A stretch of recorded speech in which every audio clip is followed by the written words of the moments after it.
Hello and welcome to Gwo Mòn. This is Ermina Ulis and also known as Tutu. And today I have one of my favorite tools, and you guys know what it is. It's called Myrrh in the title. But I'm actually going to share with you some things you may not know.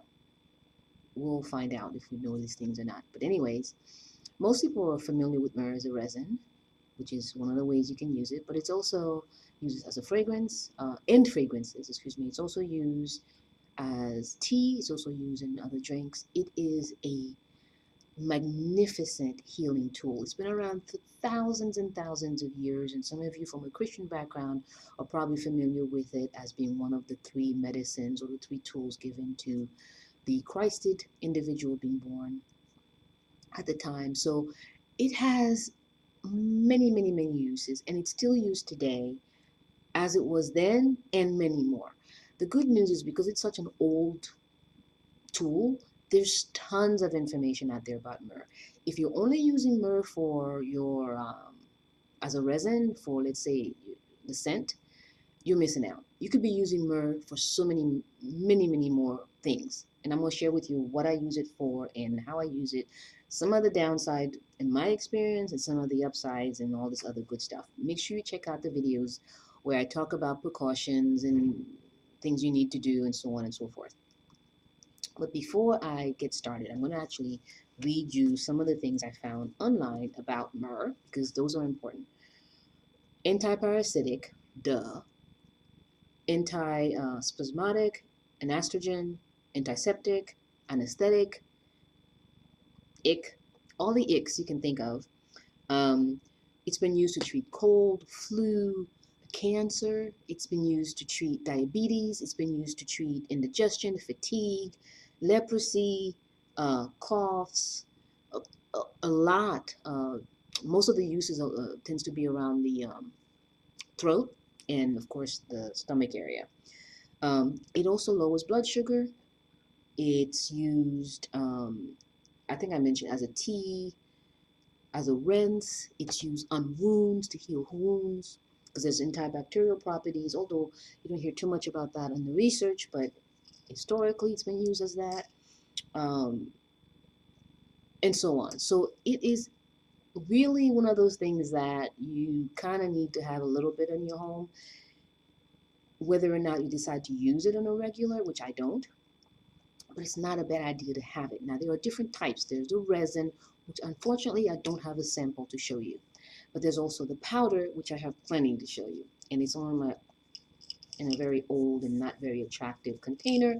But that's where I keep the dry uh,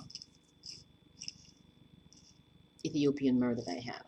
Now, this is where I keep the content I don't use on a regular basis. The content I use on a regular basis, I keep on a smaller container that I have easier access to. This sort of gets put in the back of the cupboard, and I don't see it until I actually run out in the small one.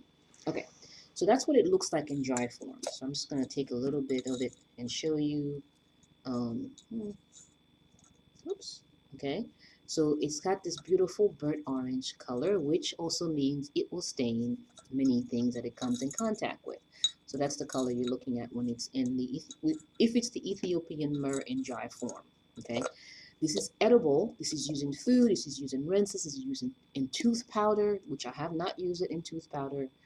I've used it as a tea and a drink, and tea, drink, resin, and there's another way I use it.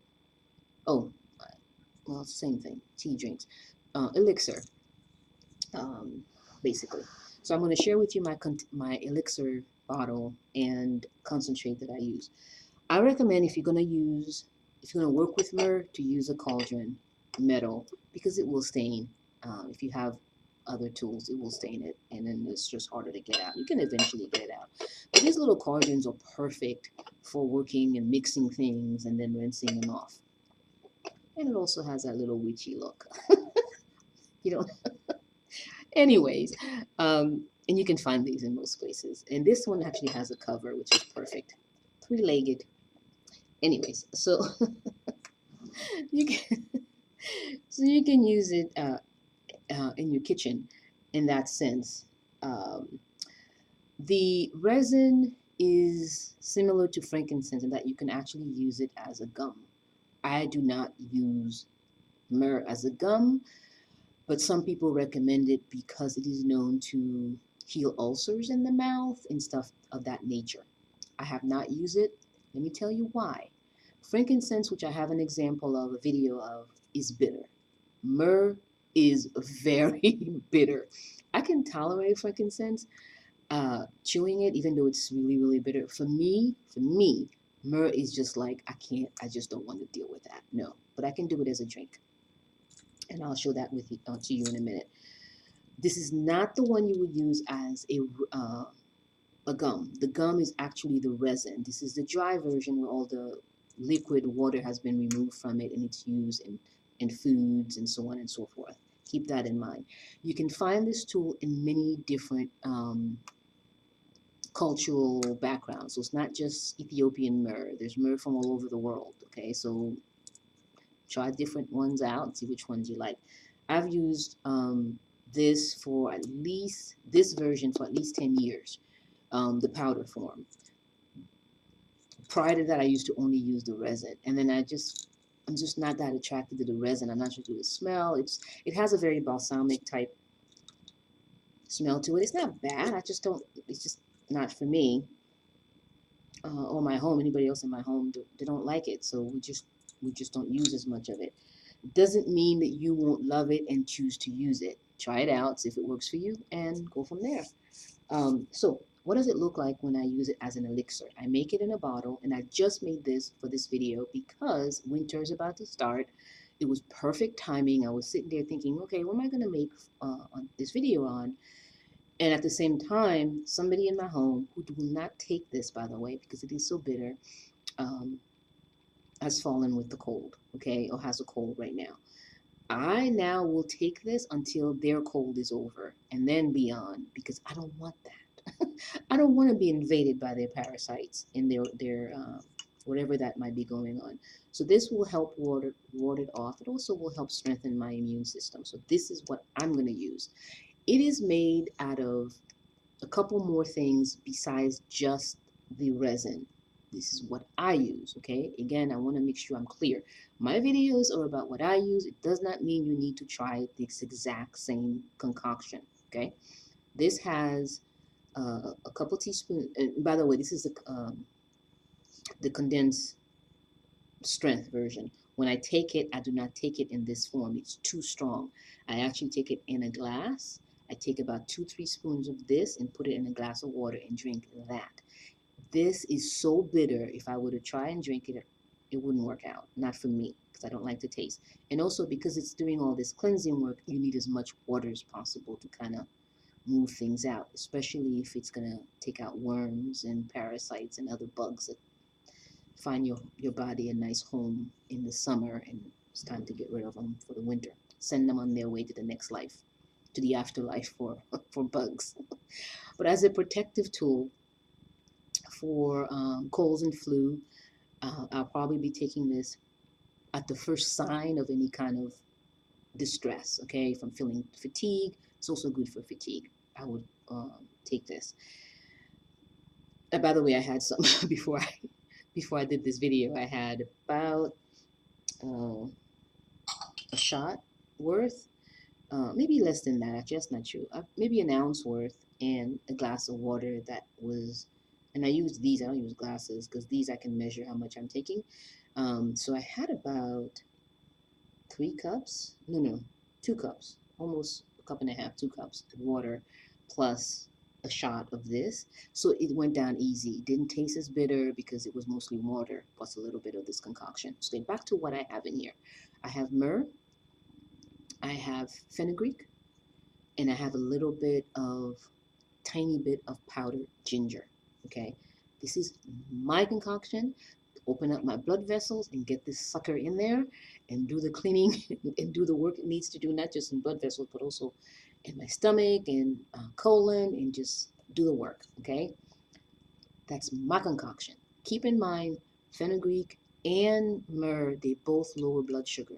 So this actually is a sugar balancing type of tool as well. Obviously, if I were to add sugar to it, it would sort of not have the same effect. So some people I know will actually add, no, let me not say it that way. Some people will add to this um, maple syrup. And the fenugreek has a maple syrup scent, so you can actually make this into a really nice smelling and tasting drink. Some people will add the myrrh to alcohol or wine or some other things like that and make it a little bit more palatable. With an alcohol, it's more of an aesthetic type of thing, okay? So it will send you to a nice calm place, okay? That's how I would use it. That's been my experience. It does have a staining property if you buy the one that is in this. Some others may not be, but that's been my experience.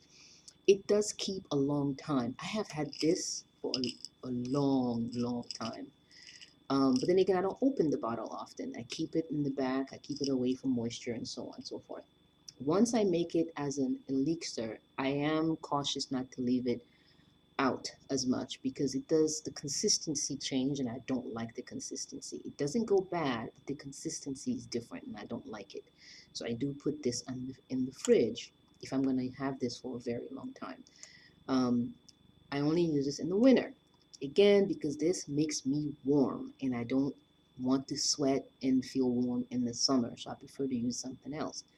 So this is more of a fall to winter to early spring health, medicine, drink, food, and so on. And so I want to make sure I add, you can find so much about myrrh out because it's used all over the world as a fragrance, added to fragrance, as a resin, as an additive to tea and foods, as an additive to uh,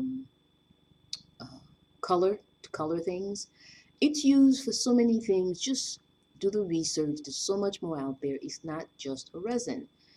And because it's not as expensive as certain other tools are nowadays, it's not as popular as some tools are nowadays. It's a good thing to have in the home. For those of you who are spiritually inclined, I always like to leave a little kernel of information. This is sacred to Oshun.